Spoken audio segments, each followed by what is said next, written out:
اور سورج آگ برسانے لگا۔ جہلم میں بجلی اور گیس کی غیر اعلانیہ لوڈ شیڈنگ کا سلسلہ طول پکڑ گیا۔ خواتین کو سحری اور افطاری کے اوقات میں شدید پریشانی کا سامنا ہے۔ مزید بتا رہے ہیں بابر حسین اپنی رپورٹ میں۔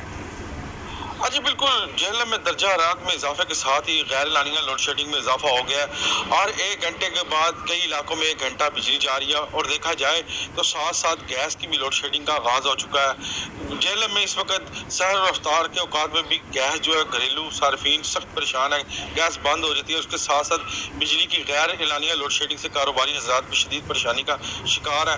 درزیوں کا جو ہے سیزن ہے، لیکن درزیوں کے دکانوں پہ رش ہونے کی وجہ سے وہ شدید پریشان ہے کہ بجلی کی لوڈ شیڈنگ کی وجہ سے ان کے جو کپڑوں کی سلائی ہے وہ بھی متاثر ہو رہی ہے۔ اس کے ساتھ عید کے قریب آتے ہی جو بازاروں میں رش ہے، جس کی وجہ سے دکاندار جو ہیں ان کے پاس جب شاپنگ کرنے کے لیے شہری آتے ہیں تو بجلی کی لوڈ شیڈنگ کی وجہ سے ان کو بھی کافی پریشانی کا سامنا ہے۔ شہری یہ مطالبہ کر رہے ہیں کہ آگے ہی کورونا کی وجہ سے اور بے پناہ مہنگائی کی وجہ سے کاروبار متاثر ہو چکے ہیں اور اب جو بجلی کی لوڈ شیڈنگ تواتر سے ہو رہی ہے، اس کی وجہ سے شہریوں کو شدید پریشانی کا سامنا ہے۔ وہ یہ مطالبہ کر رہے ہیں کہ بجلی کی اور گیس کی لوڈ شیڈنگ کو ختم کیا جائے تاکہ شہریوں کے لیے آسانیاں ہوں۔ جی بہت شکریہ بابر تفصیلات سے آگاہ کرنے کے لیے۔